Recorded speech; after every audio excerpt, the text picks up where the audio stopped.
you'll see something like 20 different screens. Each one of those screens is for a different level and process and a different operation. For seeds, for grain, for beans, all that. And you get this machine going, and it gets going, and then it cleans it, okay? And right here, Nash designed this. It lifts up one of these, and it's on the wheels, and it dumps. So this thing goes all the way up and dumps. And it either goes down here as a ground, or it goes up there and feeds that machine. This hard red wheat can only be raised around the 48 parallel and north. And it's the only climate that raises this wheat.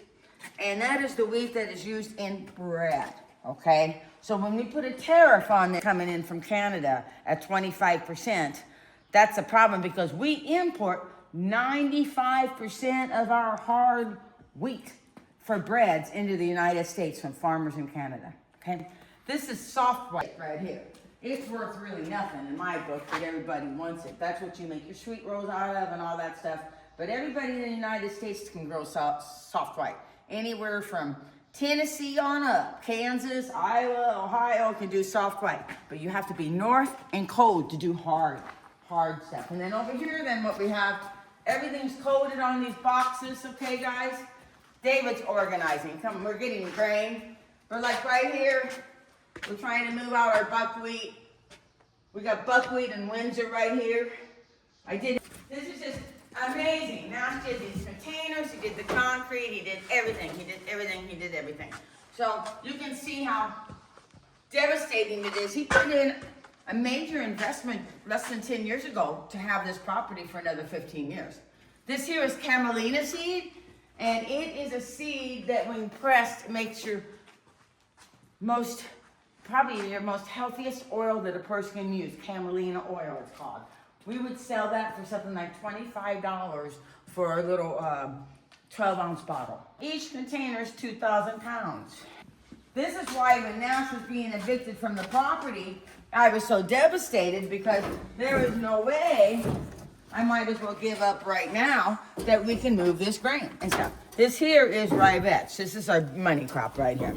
Ever since we've had the climate change, that we recognize that drought comes with climate change, the government has poured a lot of money into subsidizing farmers doing ground cover crops. This is a ground cover crop. And a ground cover crop helps keep moisture into the soil, but it also will, depending on what items are in the ground cover, will add nitrogen to the soil. Okay. This has a little bit of vetch, will add nitrogen. Purchaser last October was government grants on ground cover. They paid for 15 farmers planting cover crop in this county. They brought in the receipt. We went to the thing, we took in 60 bags. They sold everything and even took another 20 bag order from us. So the government paid for that kind of thing.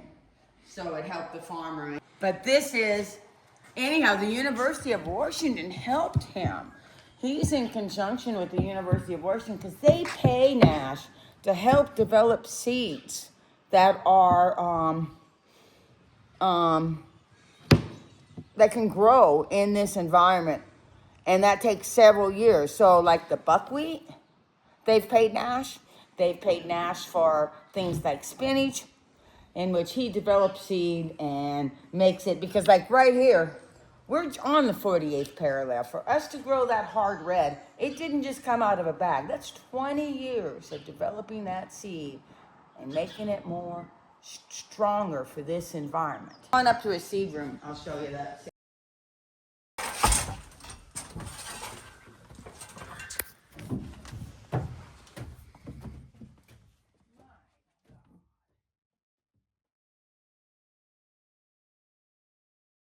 Nash's inventory of grain seeds that he helped develop.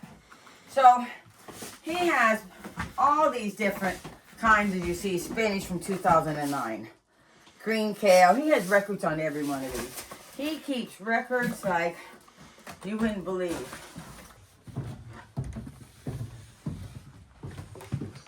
So this barn was built over 100 years ago.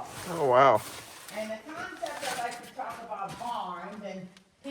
can work. Keep in mind, 100 years ago, we did not have chainsaws. We cleared the land by hand. We peeled the wood, we cut the wood, we dried the wood, we put it in place, and all these timbers came from around here in our fields. Keep that in mind. Anyhow, that's the end of the tour, Miss Crystal.